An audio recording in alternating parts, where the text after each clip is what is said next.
Oh, hi, there we are. Well, hey, hello, Tom. Dave Foley, what the Welcome, hell? welcome to Really with Tom and Dave. If you're out there, this will be our second installment of us trying to remember how we do this. We're still back. We're We're back. still We're back, backing. baby. Yes, we're back again. We are so still back. We're getting This is more and more amazing. back each time. Putting a lot of our back into it. Yeah. No. We want to. Yeah, no, sorry. There's no way. Can we go back now and stop that? I'll leave that to you. Yep.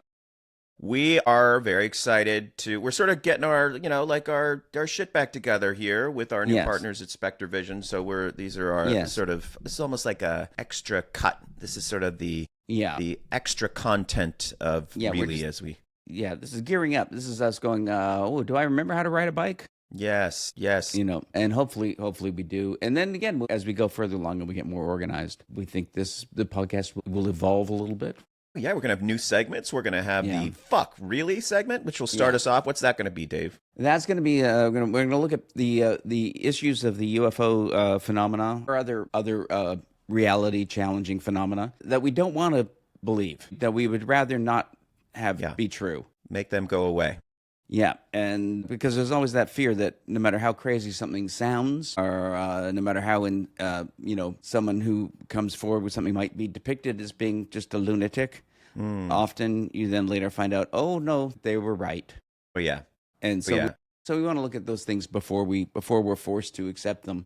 So many things, and hopefully be allowed to continue to reject something. These things come at us daily. In fact, if our listeners out there have a suggestion for Fuck Really, then please put them in the comments section on YouTube. You can go to our Instagram and let us know what's making you stay up at night, questioning reality and concerned about the alien invasion. Mm-hmm. 7, all sorts of things, things coming. There's now a meteor headed towards us. There's all sorts of great stuff in our future, the takeover of AI. We're not limiting it just to alien concerns. Yeah, I'm still worried about the 2012 Mayan calendar predictions. Yeah. So I'm hoping, can I let go of that now? You can. Oh, that and Y2K. Oh, good. That's a lot of stress. Been around as long as we have. We've lived through a few of these apocalyptic scenarios, and God damn it, we're still here. Yeah, and Jesus hasn't come back yet. So there you go. Not that we know. Yep. Well, listen, we had to come back. They're still putting graphics together. We're getting our new music together, but we couldn't. Hold on, my vacuum just started. Why? What is this? CIA? Time. It's got a timer here. Hang on, let me stop that. Vacuum just started. Off like gangbusters. Bye. Perhaps our next segment should be the autonomous electronics in your house that are apparently in operation on their own. Yeah. Well, it's following instructions I gave it so far. Okay. My robot vacuum. A foreshadowing of our AI future. Yeah, but there's no way to know that it's not just biding its time. I'd hope you sleep with the door closed in your bed. Keep that thing far away from you. I woke up the other night and my robot vacuum was sitting on my chest, just staring at me. Yeah. That's probably a bad sign. I'm not a technician. I'm not a. Listen, a what roboticist. You do in the privacy of your own home with your vacuum cleaner is your goddamn business. Okay. Yeah. I wish it weren't. I wish it weren't even my business. Yeah, but apparently it is. Apparently that's your version of her. Yeah. So I don't even know how to segue out of this. Okay, but we want to talk about one of the major events recently. I guess we're going to talk about. What you say? I'll say. Here's what I'll say. I'll say this last fucking 7 months that we've been off the air just happened to be the most cataclysmic and important and insane UAP stretch that we've had in our lifetimes. That's what I'll say. 2023, David Grush, Leslie Kean, New York Times 2017, all that. I think first of all, we're still living through this drone phenomenon. Yeah, And just as an addendum, and we're going to continue to cover this because Cory Booker, Senator of New Jersey, just last week, utterly disputed this pathetic Trump administration explanation, which was, it was just FAA research. These thousands of drones that have been seen all up and down the East Coast, in the Midwest, in California, in Portugal, in Indonesia. It's just the FAA doing some research. Yes. Cory Booker said that's baloney. Yeah, well, under oath, yeah, the FAA testified under oath that they had no idea what it was months ago. So here you have a United States senator throwing cold water on that stupid, ridiculous description, and it's still happening. They're still in New York, they're still in Jersey, they're seen in California. So we are still living through a swarm of UAP that is historic, that is ongoing, that has completely no explanation. Not one of them has been recovered. Not one of them has been traced back to its point of origin, or certainly they haven't told the public. And why not, if they have? And that remains an absolute bafflement. But while that was going on, our dear friend Ross Coulthart, he's not my dear friend. I don't, I think I'm going to guess he's a Kids in the Hall fan. I don't think so. I patted him on the arm at the Soul Foundation. Patted him on the arm? I did. I walked past him and went, "Hey," and that's that's all the interaction I had with him. Did he respond in that low, sort of syrupy voice? He just gave me He gave me a g'day. G'day. Continue talking to whoever he was actually interested in. At the Soul Conference, he had a bit of an energy, right? Bit of an energy about him. That was. Yeah, and he was set up there doing a number of interviews with that have come out since then, like his extended interviews with Gary Nolan. Yes.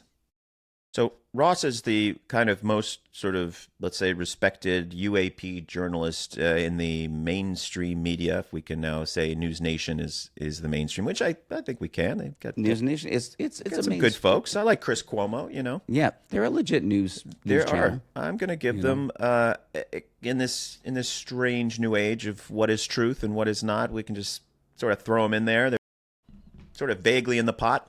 However, he announced that he had a whistleblower interview that with the big news being actual footage of a UAP recovery. So for all the people in the world, all the skeptics, they were going to actually show a recovery of some sort of NHI, non-human intelligence technology.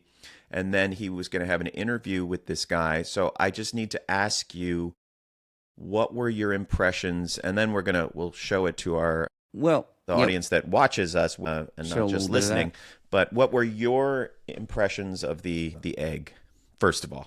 Well, first I got to go back a little further and say that this is the other thing people have been saying. Well, we need firsthand witness, and this would be the first vetted firsthand witness who's come forward as a whistleblower. And yet he did not. He claimed, because yes, we're going to get to Jake Barber, who's a special forces pilot, who claimed that he had recovered multiple craft or objects that were of non-human origin, but he didn't take credit for the footage that was apparently independently from another verified team and received by Ross Coulthart and his team. But I am just, because Jake Barber's a whole kettle of, there's a lot there. So I'm just like, what did you think? I mean, what did you think? Were you overwhelmed, underwhelmed, whelmed? I was really, I guess, blown away by the testimony. The video itself, I'd say, it's weird looking, but I can see where people are just going to go, well, we're not seeing it flying, so how do we know it? But it is definitely a bizarre object that is being retrieved by a helicopter, and that was Jacob Barber's job. His job was the recovery and transportation of craft. Mm-hmm. And he said, he was trained to do this, not necessarily just for UAP, but this was something he did for when American assets would go down behind, in hostile territory. Their job was to go in and get it back. Right. Or if, equipment from an adversary goes down somewhere, they can, get in and retrieve it to try and learn from it. So so the idea is that this was the training that these very, very sort of a secretive branch of the military, they're trained to do this. So when the issue of a UAP recovery comes along, then it's only natural that the people who have been trained to do recoveries, clandestine recoveries, would be the ones that you would call on. They're the only people that have any experience doing anything similar. So that's kind of how he comes into it. That he was trained not for UAP recovery, but when UAPs would show up or be brought in, they would be the guys who naturally would be brought in. But then eventually that became part of his regular assignment, was going out and retrieving anomalous things. Crissy, do you have the egg? See, Crissy often just gets bored and wanders off. Yeah. No, look at this. Come on. Look at this organization we got going here. So we're looking at this night vision. We're sort of and thermal... that tether is about 150 feet long, according to Jacob Barber. And it looks like some sort of desert landscape, and it is a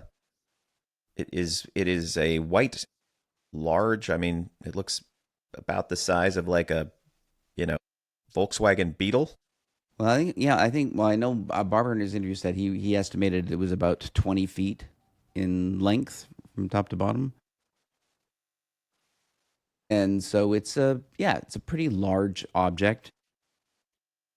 It's perfectly smooth. It has no flight surfaces, control surfaces, no apparent means of propulsion.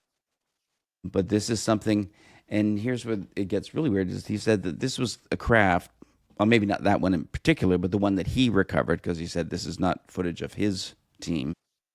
Which may or may not be to may protect or may not himself. Be true. Who knows? Yeah. Yes, because whoever did release this was violating, secrecy. There we go. So whoever did release it is potentially in harm's way in terms of prosecution.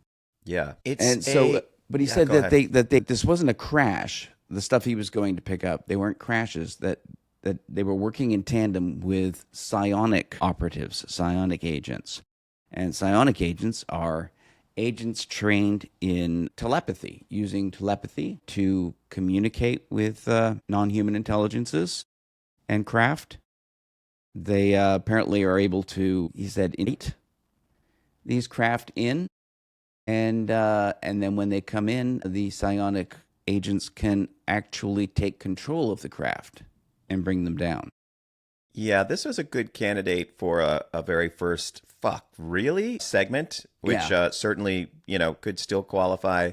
And you're definitely like the order of the events in the Coulthard's sort of initial special, which was in December, I believe, was we've got the first footage of an actual UAP craft recovery. We've got a whistleblower. They interviewed Jake Barber. He talked about the egg, the finding of the egg. And then in sort of the second part of this special, they may have recommended to producers that they keep this to a subsequent special because it's so much to absorb in this 1 hour. Was this idea that they had, psionic assets, telepathic special forces people or people working for special forces that could communicate with these craft and in some cases literally summon them and then take control of them. Yes, pilot them. Which is a lot. Telepathically. For me, that's a lot. And I'm not, at this point, who am I to judge what the fuck is going on? I don't, this is why we're talking about it, right? This is a lot is happening here. And I think the important thing to point out, is that, the people, I think I can say this, we both consider the most credible on this issue, the most sort of legit, the most kind of interested in the truth and no bullshit, vouch for this guy, whether it's the Gary Nolans, the Ross Coultharts, the Lou Elizondos, George Knapp's, the George Knapp, they all say that Jake Barber, this helicopter pilot, is who he says he is a is a hero, that sorry, I'm getting a spam call. I should probably take this. Mm-hmm. So there's a lot of, with something like this, there's then all this chatter online and blah, blah, blah, and he's not this and it's not that, and look at this. All I can say is I think, precise about who we listen to, who we don't listen to. We have a pretty good bullshit detector, and to the extent possible, without ourselves being in the military, it seems like this guy's is at least did what he says he did. was very close to the action. And then he said he would sort of get, he worked for all these sort of 3-letter agencies that would send him on these recovery missions. And sometimes it would be experimental US tech. And sometimes it would be this anomalous, clearly, utterly different tech. And one of the things I'll say, as we bridge toward this discussion of psionic assets, one part of his interview, I found the guy utterly compelling. He seemed quite genuine. His emotions were very clear to see. I mean, this was someone who absolutely experienced something. He discussed the approach of one of these vehicles and as he was approaching in one of these recoveries, he was overwhelmed by emotion that he was then sort of re-experiencing during the interview, of this sort of beautiful presence, this thing that completely sort of took him over, overwhelmed him. And I was riveted. I mean, I was amazed that, I was just amazed by the whole thing. I didn't quite know what to make of the egg. When I saw it, I went, that's really cool. And people are going to really rip this to shreds because it's not enough for people. And things don't look the way they want them to look. And it's going to be blah, blah, blah. It'll be a lot of egg jokes, etc. But I still feel like there's something here for sure. But yeah, there definitely appears to be some sort of communication between these sometimes downed craft and the pilots, notwithstanding an entire core of psionic people dealing with this craft. So what does this do to the conversation? Do you think it's too far for people? Do you think it's time to start talking about consciousness as it relates to these craft? What do you think? I think it's definitely, it is such a common experience of people who have had contact with UAP or with non-human intelligence. The accounts always involve telepathy and and some kind of a consciousness interaction. Going back to when we interviewed Mario Woods, who was at Ellsworth missile base. He said that these beings communicated with him telepathically, and they were able to read his thoughts and respond to them. They were able to become aware of his fears and address them. And so there's and everyone who tells the story of coming across non-human beings, they always say they communicated, and the answer is always, how did you understand them? Well, it was telepathic. The communication is always telepathic. It's very rare that anyone discusses hearing these beings speaking or making any kind of noise. In that South African school, the kids, in that sort of very famous sighting that John Mack investigated, they were... Yeah, the aerial phenomenon. The aerial school event was, they all were given visions of the future, images in their mind, voices in their mind. No, it's an absolutely, it's ubiquitous in the discussion. I think the idea, part of the bits of my blown mind through all of this has been the sort of synchronistic or this kind of convergence of stories at the same time, as though almost by design, or I don't know, but because you have the Telepathy tapes, which is this #1 podcast now, which is remarkable, incredible account of non-speaking neurodivergent children and their telepathic relationships with their mothers or their caregivers, and that podcast is absolute must listen. Everyone should listen. I think it really is. I think it falls into the category of paradigm shifting. Yeah, it makes it, and it also makes this incredible argument about how much of our settled science has allowance for things like autistic savants and prodigies, kids that have inexplicable talents, expertise, languages that they speak at ages that that they haven't been exposed to, or that they're... And there's no working theory for it. The science accepts it. Science. Yeah. They accept that it's real because it happens. Yeah, but there's no working theory for how it's possible. And again, it's one of the things that often with, mainstream science, if they have no working theory for something that is clearly impossible happening, they just go, let's not talk about it. Yes. Let's leave that to weirdos.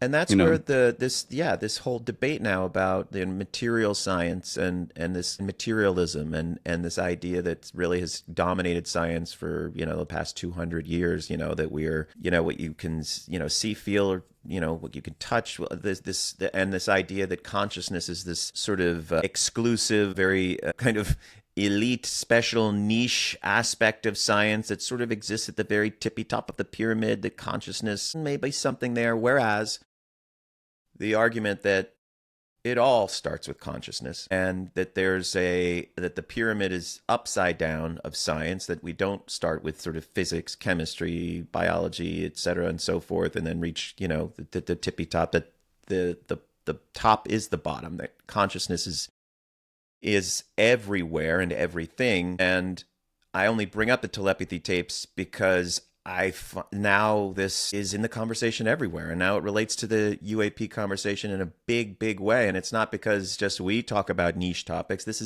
is out there in the everybody's talking about it. It's there to be experienced and learned about, and how and why this is all happening now, I don't know, but it makes me take Jake Barber's account more seriously, given the fact that there's this incredibly compelling news story about telepathy from this totally different place, that it's just, and so much of it seems to be like reaching this sort of point. And just to finish the thing, like when we were at Saul, I'm sure you recall that there was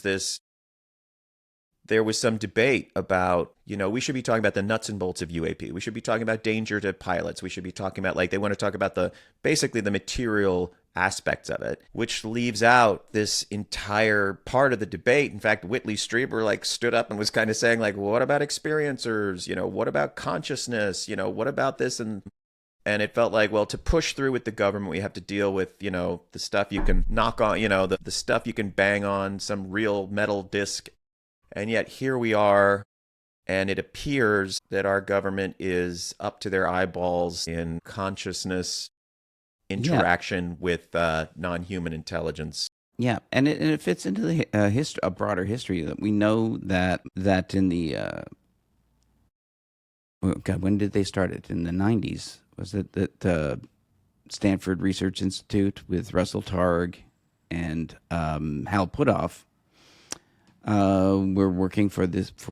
I can't remember when they started it, but they were working for the CIA, basically doing research on remote viewing.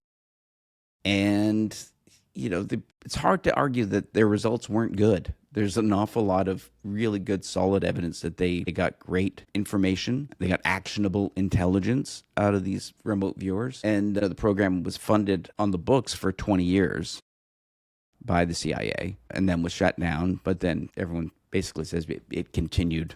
Yeah, and having done a lot of research and read a lot about it for work, for writing projects and stuff, it always seemed like you could find just as many accounts that said, we didn't get anything, blah, blah, blah. It was nothing. And then you would get these firsthand accounts of people that had experienced it, had gone through incredible. It was really 50-50 kind of back and forth, hard to know.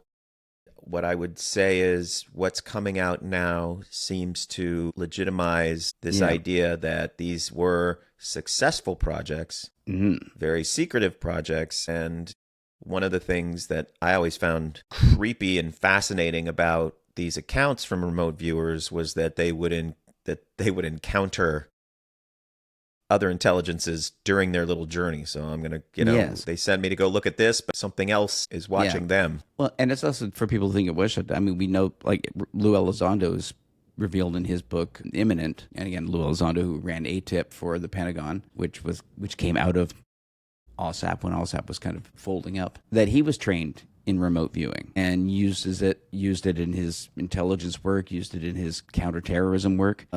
He credits it with saving his life when on missions in either Iraq or Afghanistan. I can't remember now. Yeah, no, and I mean, the fact that it goes even Well, it's even crazier. The stuff that Jake Barber was getting into, and again, it's by all accounts, he is who he says he is, which is, he's been vouched for by Gary Nolan and Ross Coulthard and Lou. Lou says he doesn't know him personally, but knows other military intelligence people, and Lou says, people he's worked with have worked with him, and he's a pilot. He worked for the 3-letter agencies and has just to cover some of the stuff he discussed. There's one anecdote of the health and safety issue of they picked up some box. Now they have, when these pilots are recovering materials, they have rigid protocols if there's a chance that there's radioactive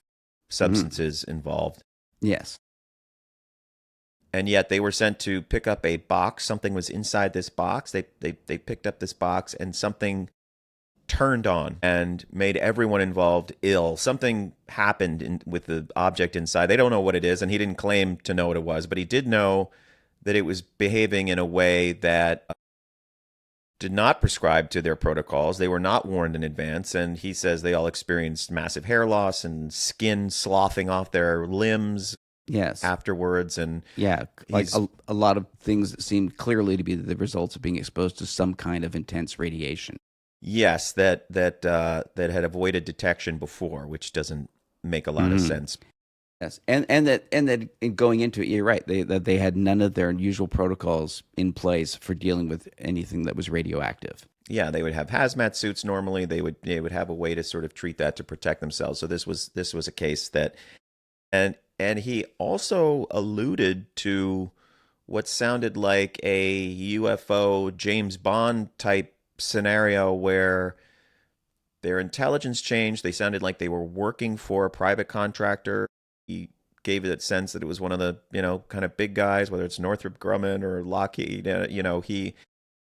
that they were sent to recover sort of these battlefield laptops or some kind of hardware. Yeah, a bunch of tough books. I guess they're called, what are they called? I forget who makes them, the tough books, but Toshiba tough books. They were sent in to retrieve these things because they had like these UAP secrets on them, and then they got the sense that they were being double-crossed, they were being set up. It just was going to these places, and I was like, yeah, they were being. What is happening here? Yeah, what are we? Wow! They felt like their lives were in danger. That they were being set up to be assassinated. Yes, that's basically where it was going, so they started, preparing to defend themselves from that.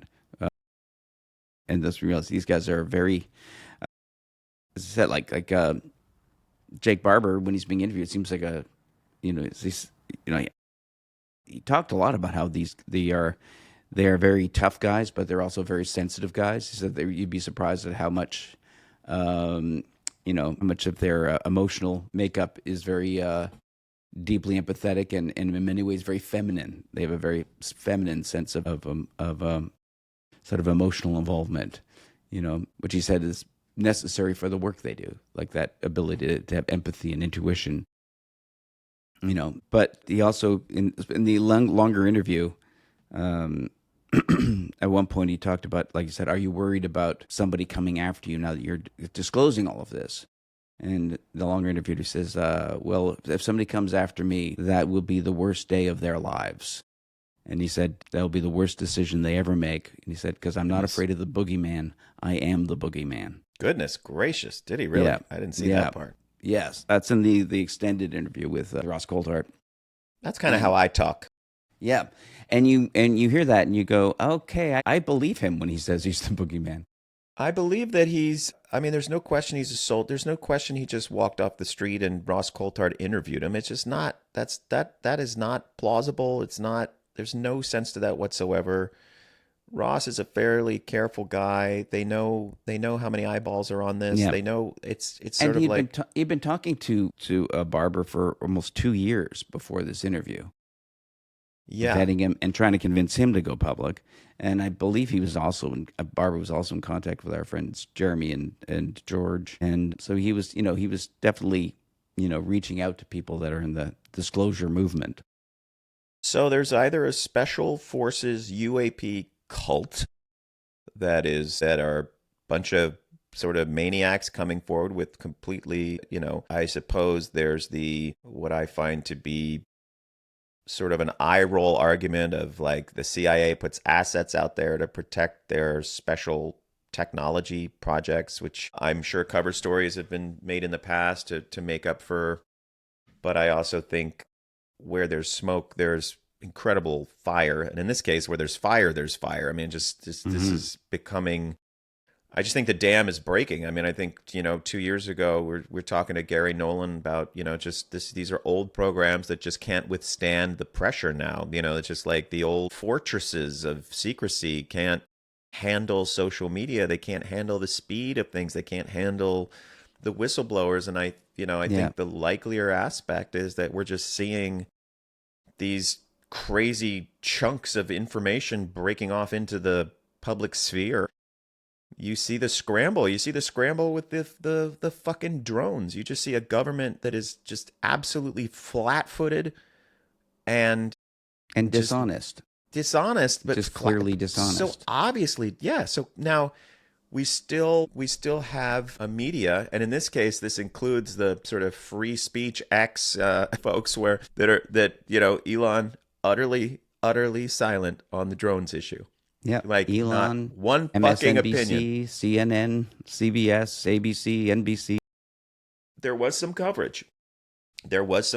Because it was unavoidable. Because public officials, from deputies to sheriffs to local council people to mayors to governors to U.S. senators to state senators to House representatives, all across the board were coming forward and saying this is absolutely going on. This is a huge national security issue. They are over our most sensitive sites. No one has a fucking explanation. Yeah, but immediately, as soon as, what's her name, the new White House spokesperson, yeah, she's a killer. I say that in a nonpartisan way. That woman's a killer. Yeah. As soon as she came out with the, don't worry, everybody, I've heard this directly from the president. These were FAA craft doing research and other things. That was the phrase. Research and other things. The other things, I think, covers a lot of ground. Yeah. It doesn't, because other things doesn't even mean FAA research, just other things. Other things, yeah. That's what Trump said. Trump was like, oh, okay, it's other things. The FAA and other things. Tell him that. Yeah, and then, but immediately, all coverage of it dried up. Yeah. There's no coverage of it. Nope. No curiosity as of whatsoever. that day. And which is odd for a press that doesn't believe anything else Trump says. Not one thing.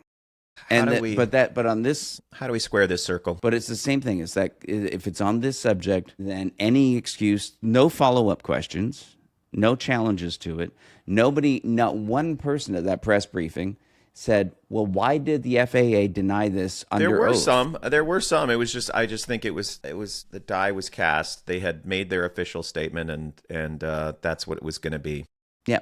So no coverage now. Everyone's going, okay, that's our explanation. We'll go with it. And yet they continue to be seen, and it remains the absolute most high-profile, inexplicable UFO swarm in the past 50 years, and is still ongoing. Ongoing and global. No explanation whatsoever, and beyond mysterious. Yeah, and it also ties into what happened in when was it, 2022? The Russell swarm, the USS Russell off the West Coast that was swarmed by craft that were tracked on radar that kept appearing and disappearing, and that didn't seem to come from or go anywhere.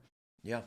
So it's the same thing. There was no, but again, at that time, the official story was, we believe they came off of a merchant marine vessel, a Chinese merchant marine vessel that was in port in San Francisco, I believe. And again, coverage just ended because the fact that actually officials boarded that ship and found nothing. The fact that nothing was done to that ship, because if they were doing that, that would mean they were, spying on U.S. military, and they would all have been arrested and detained. Yes. So none of that happened. But the important thing is the press stopped covering it because they were told it was Chinese drones. And that's the pattern over and over again. The press, given any excuse to not do their job on this subject, will not do their job. And it goes to the need and demand for citizen journalism and podcasts, to be quite honest. We joke about, like there's a lot, everybody has a UAP podcast. You kind of need them. You need them to sort of just kind of continue to sort of ring this bell, because we see the same old, same old. We're in 2025 and we're watching the same movie from 1963. We're watching the same tired old playbook. So and we're being told again and again and again that if you take this seriously, you're crazy. Yeah. Still. And despite hundreds of thousands of witnesses and more public officials than I've ever seen come forward on this issue ever, whether they're our tech looking at NHI, whether they're NHI pretending to be our tech, there are so many anomalous elements to these drones that all of it gives credence to the Jake Barber story that is ongoing. So I wanted to talk a little more about these psionic assets. Yes. First, I need to ask Dave, are you a psionic asset? I am not. I wish I was, although I will say that my own UFO experience definitely involved an interaction on the level of consciousness. Tell. Well, in that as I've discussed before, Jeremy Corbell and I, after we've been friends for a couple of years at that point, I guess. We were walking his dog in an orange grove, and I said, this would be a we were looking around. It was a great night, and I said, this would be a good night to see something, because neither of us had ever seen anything, and so I said that out loud. And 30 seconds later, Jeremy said, "Dave, turn around." And I turned around, and there was this glowing orangey gold pulsing light object in the distance where I had just been looking, bigger than anything else in the sky. And we watched it circle the valley we were in and come up right in front of us, hang in front of us for about a minute, and then go way behind the mountains. And all the way through this, Jeremy and I were kind of behaved very oddly. That we didn't speak, except for at the one point when Jeremy goes, "I'm not even going to take a picture." And I'm going, which in my head I'm going, that's weird, but I didn't respond to him. And so neither of us did anything. We just calmly, neither of us got excited. None of us said anything. We weren't, that wasn't like those clips you see online all the time of people going, "Holy fuck, what the fuck?" Yeah. Because apparently that's the language of seeing a UFO is, fuck. It's hard to argue with. Yeah, but we had neither one of us had any emotional response, even though Jeremy has dedicated his life to this subject, and I, at that point had dedicated a number of my years to seriously thinking about this. So you'd think this would be a really exciting moment for the two of us. No excitement whatsoever, no emotion of any kind from either of us. And it wasn't until after it had gone away that we started talking. So it seemed to me like the thing we were looking at was setting the rules for how we would behave while we were looking at it. The fact that both of us behaved in exactly the same way, which is a bizarre way for either of us to have behaved. Yeah. And I think as we discussed, with a vast majority of some of the most famous kind of anecdotal sightings, experiences, abductions, there is no question that there is heavy interaction on the level of consciousness with people. Memory, fogginess. Our friend Jean Anzulis, who was on episode 9, I believe, with her incredible experiencer story, she was communicated with. Her parents had very different but still impactful experiences with consciousness, whether it's they, were aware of things but couldn't move. They were foggy. They were, couldn't explain their actions, couldn't explain their inactions. So there's no question that if you take any of this, the thousands and thousands and thousands and thousands and thousands of stories and interactions and experiences, there's no question that consciousness plays a role. So, and is it such a big leap that this would somehow be turned into a form of technology? No, and also, let's also look at things that we talked about, like the autistic savants, or who have these amazing abilities, like can store, just basically seem to have access to vast volumes of information, at their fingertips.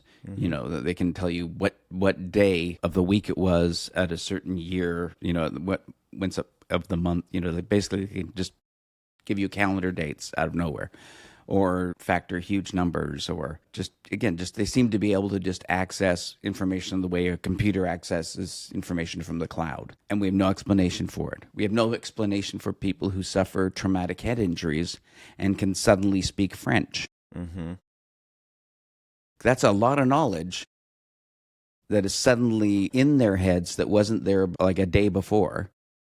So how does that get in there except by some form of download? And we kind of accept stories of scientists and artists, you know, mathematicians, who all tell stories of receiving downloads. Suddenly being somehow given vast amounts of information instantaneously. And these stories, there's lots of these stories. And so there's clearly a mechanism for this to happen. Here's this is completely, totally self-serving, and sure, you can call it this book, my new book. It's for kids. It's for 12 and up. In meditation, I came up with this in a meditation. I don't even meditate that much. I've never meditated. I want to learn. It is. I have very, very specific memories of inspiration, creative inspiration.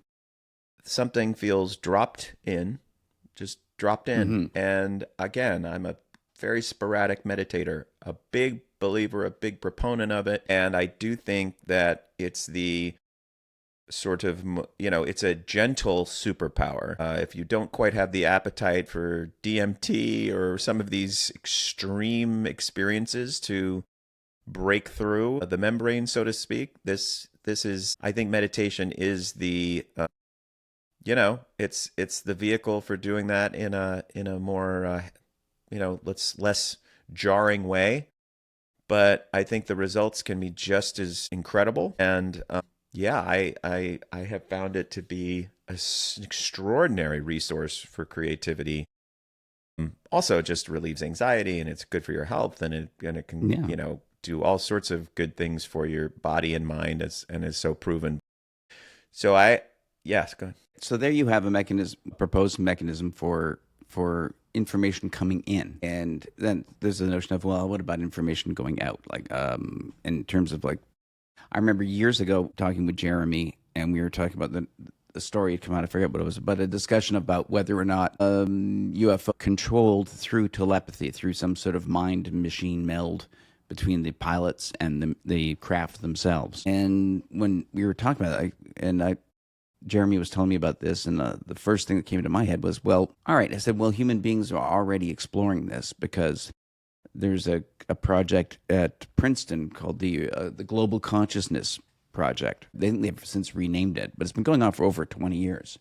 They actually started it just after 9/11, but it was a project started out with the idea of if you have they would bring in undergrads and have them concentrate on basically a coin flip machine and see if they could get it to go beyond chance, see if they could get patterns that aren't chance, get more heads than tails in a significant way. And they kept finding that they could. And so they kept doing it, and they kept bringing in, let's bring other students in, see if it's just this student who has an ability, and they kept bringing people in, and it kept happening. So they kept getting this data saying that if you concentrate on a machine, you can affect it just with your thoughts. So then they decided to set up random number generators all around the globe at different institutes around the globe to see if what happens when there's an event where there's massive concentration on a single event, and would that focused consciousness affect these machines? They happened to set it up right before 9/11 happened. And when that happened, they found that, all of these machines went off randomness. These were random number generators that started producing patterns that had the chances for it being by chance was something like in the billions to 1 against. And not only that, but a lot of these machines went off randomness just before 9/11 happened. So there was even some sort of a backward, perhaps, information traveling backward in time occurring. And that program is still, that study is still ongoing, It still keeps acquiring data that keeps confirming it, and of course it keeps being criticized and dismissed. But they just keep piling up more and more data. So you've got that, and then also, yes, as we said before earlier, with the telepathy tapes, that we have this group of humans, a cohort of humans who are not, non-speaking autistic people, and they seem to be able to. Well, first of all, the parents of these kids were told their kids weren't inside there. There was nobody home, and they would never be able to communicate with these kids. These kids given educations that are, sort of preschool type educations. They're taught, they've and been finger painting, and many of these parents have spent a decade and a half or more assuming there's no there, that most of their child is just sort of these collection of symptoms and then they're somewhat shocked and in some cases horrified to realize that there was such a active life. Yeah, intellect and emotional life going on, interests in things like science and history and languages, that these kids were things they were able to do in their heads but weren't able to communicate because they couldn't speak and they had very little control over their bodies, which is part of why they can't speak because speaking is a physical activity. Yeah, well, this goes to one of the most poignant and fascinating details, and I would love for us to maybe just talk a lot more about the telepathy tapes on our next ep, because it definitely, we could talk days and days about it. But the one, just very briefly, there's a sort of assisted writing, typing into these machines, and these kids often need. And it was slightly controversial at the beginning of this, and apparently still is. There's communication. There's a huge pushback against teaching these kids to type, to spell, because it communicate that way. It started because they needed sort of assistance because they have such a difficult relationship with their body and making their body do what they wanted to do. And one of the descriptions when they were able to communicate, and some are just able to communicate and just touch their forehead, it basically just brings them into their body a little bit and sort of reminds them, because some of them need reminding that they have a body. Some of these kids reported that they didn't understand that they had hands. And to me, there's something so amazing and poetic about almost like they're almost in and halfway in and halfway out. Like if this telepathy, they discuss this sort of in the podcast of like, do they have kind of greater access to some sort of ubiquitous consciousness because they're not fully in their bodies? They don't. There's almost have this in between relationship. Yeah, and the thing that they're reporting. Amazing. And they're reporting that, and again, once these kids are able to do this typing, they're writing poetry, they're discussing philosophy, they're expressing their interest in history. So all these things are coming out, but they all report how difficult it is to communicate that way. To communicate in language is difficult, and for them, telepathic communication is just almost instantaneous. It's like a wall of information comes at you again, like a download. Yeah, and it's like a download where you're not just sharing through words, and this ties into something I heard Jeffrey Hinton, who was one of the godfathers of modern AI. He's one of the guys who came up with the notion of using neural networks instead of symbolic AI, which was trying to just brute force teach computers how to understand language and symbolism. So they call it symbolic AI as opposed to neural net AI. And because he said the assumption used to be that consciousness is basically language in the middle, and language out, and that it was all symbolic through language. But what they discovered with neural nets is that it's the language in is a funnel you've got to get through. It's like like trying to force yourself through a keyhole. And then in the middle is this huge mass of information.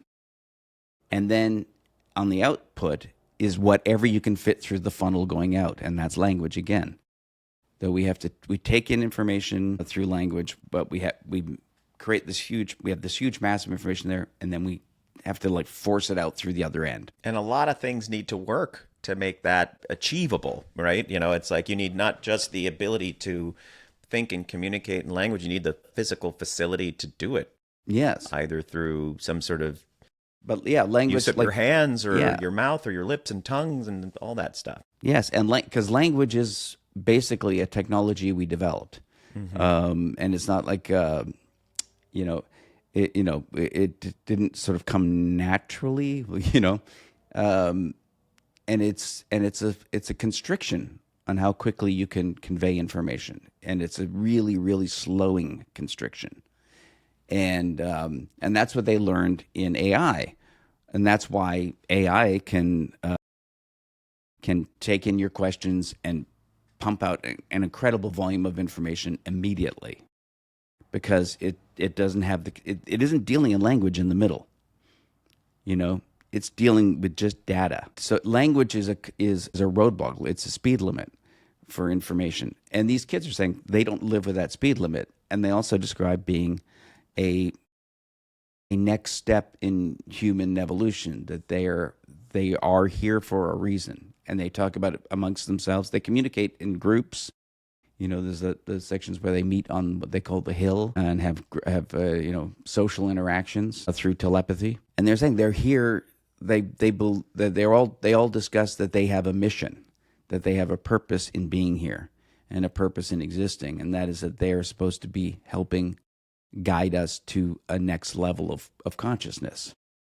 Yeah, the Hill thing, it's for those that haven't listened, and again, this is the telepathy tapes, and it's there's this sort of psychic gathering ground that these non-speaking kids, a lot of cases teenagers, some young adults who, have 100% accuracy with their telepathic communication with their parents and caregivers, and then also have a slight cure for their loneliness because they gather in some psychic gathering place they call the Hill.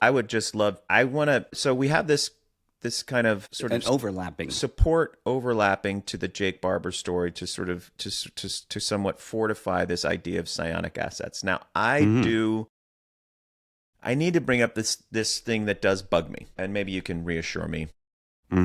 Or maybe not. But at the end of the Coulthard story, and again, it's really compelling stuff from Jake Barber there.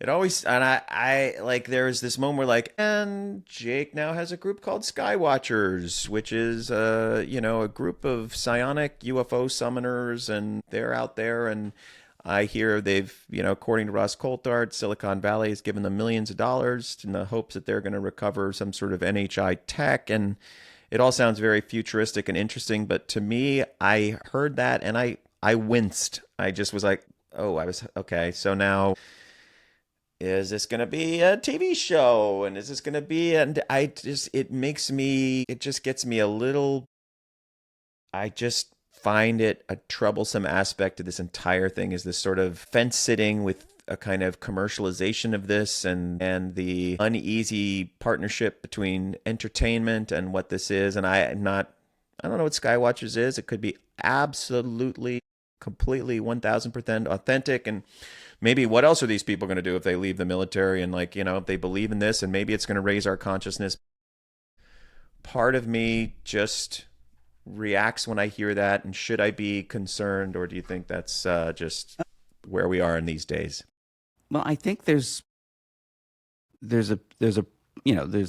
have to kind of, we have our prejudices and our suspicions about anything that comes out of government, and the intelligence community. People are very suspicious of it, but we also have this frustration that the government is refusing to tell us what they know, and the only people who know what's inside are the people who have been inside.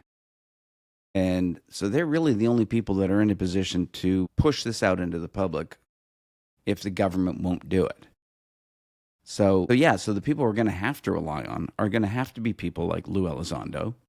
They're going to have to be people like Jacob Barber and David Fravor, and the people who have been inside, because they're the only ones who've had access to the information, along with all of the equipment and data gathering necessary to make sense of these things. Should I be concerned about the monetization of this? No. I mean, everything has to be funded. Everything has to be paid for. It's like like what Avi Loeb is doing at Harvard. Yep, he's got to raise money to do what he wants to do. Yeah, Galileo. Harvard wasn't going to give him the money to do it. Very hard to get money for research into this topic. Yeah, there are no grants, so he's relying on rich people. So a lot of rich people are giving him a lot of money to do this research.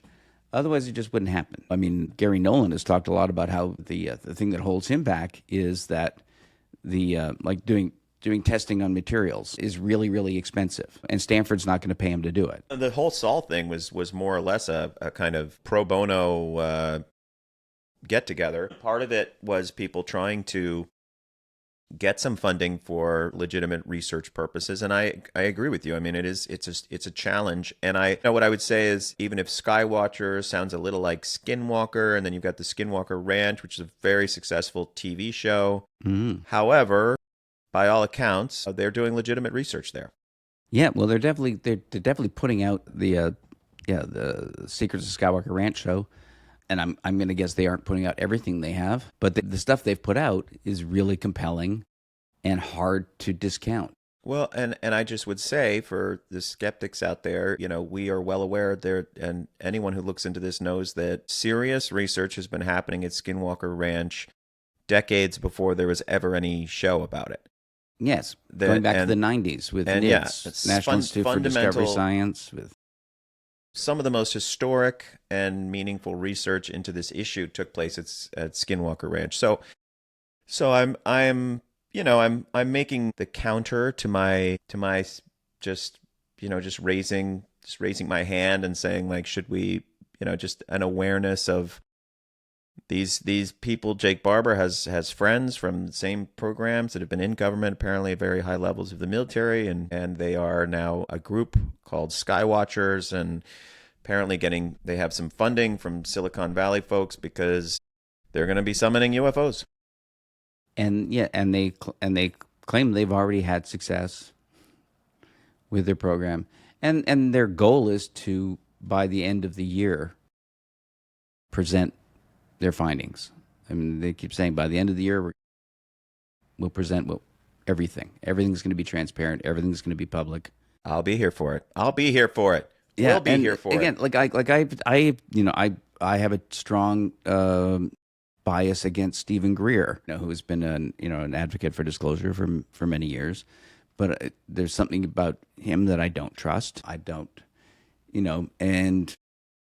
it's certainly a distrust that is shared by a lot of people, but there's probably things that I'm missing that I should be paying attention to that come from Greer just because I don't trust him. Listen, there's we know the culture. There's a culture, there's a sort of ecosystem that is, it's kind of a media ecosystem for this subject matter. And there are some people that, want to make money doing it, and there's real research happening within it, and sometimes people are doing both, and there's an opportunity for charlatanism. Yes. In any field where there's a strong need that isn't being met. And goes all the way back to the rainmakers, during the Dust Bowl days. Yeah. There were a lot of people charlatans will pop up in a vacuum. Well, by all accounts, this Jake Barber fellow is not that. No. There seems to be legitimate Seems like folks. A man has been profoundly affected by what happened. Certainly to seems him. to have gone through something, profound. I agree. Yes, that he believes is still affecting him, that he believes is still guiding him. And even he went so far as to say that the thing he was in contact with that day is protecting him. He said he believes he's not worried about repercussions because he believes he is being protected by the non-human intelligence. Well, things continue to remain interesting, Dave. I think for all our viewers and listeners, keep your eyes on this space, and we'll keep looking into all this plenty to sort of go through the past few months and what's currently happening and what's going to be happening here on Really. And it was great to see you, buddy. Good to see you. And again, for the scientific community out there, please continue with your smug dismissals. Yeah. And condescending. I mean, it's all just looking real. I don't know, just kind of sad at this point. It's just the dam is breaking, and we're here for it. Yeah, and it's and it's really right now. It's a question of how foolish do you want to feel in a very short period of time. Yeah, things are happening very quickly, and the stuff we discussed today seems to be just more of the tip of the iceberg, and interesting stuff ahead. Yeah, looking forward to next time, pal. We'll talk more about it. Okay, Thanks, Tom. All right, buddy.